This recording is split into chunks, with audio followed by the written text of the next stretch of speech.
அடுத்த 2.5 வருஷத்துல யார்கிட்ட இருந்தும் உங்களுக்கு பண உதவி கிடைக்காது. யார்ட்டயா கடன் கேட்டீங்கன்னா தரமாட்டாங்க. வரவேண்டிய பணம் வராது. குடுத்தவங்க திருப்பி குடுக்க மாட்டாங்க. இது போன்ற பிரச்சனைகள் ஓடிட்டு இருக்கும். பேங்க் லோன் கிடைக்காது. ஃபினான்ஸ் கம்பெனில லோன் கிடைக்காது. ஏன் நீங்க ஆப்ல லோன் வாங்குறீங்க பார்த்தீங்களா? கந்து வட்டி கூட கிடைக்காது.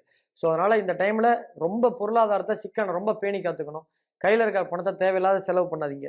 உறவினர்கள், நண்பர்களிடத்துல இந்த டைம்ல வந்து காசுன்றது கிடைக்காது. எந்த உதவியும் கிடைக்காது. இந்த டைம்ல நீங்க மட்டும் தான் உங்களுக்கு செல்ஃப் ஹெல்ப் இஸ் பெஸ்ட் ஹெல்ப்ன்ற மாரி உங்களுடைய உதவி தான் உங்களுக்கு கிடைக்கும். இந்த டைம்ல உடல்நலம் பாதிக்கும். ஸோ இந்த டைம்ல வந்து சின்ன சின்ன ஆப்ரேஷனு, ஆஞ்சியோ, ஸ்டண்ட், பைபாஸ் இது எல்லாம் பண்ணவங்களோட ஜாதகத்த நான் நெறைய பார்த்துருக்கேன். அதுல மேக்ஸிமம் லக்னத்துக்கு அஷ்டம சனி, ராசிக்கு அஷ்டம சனியில போகும்போது தான் வந்திருக்கு.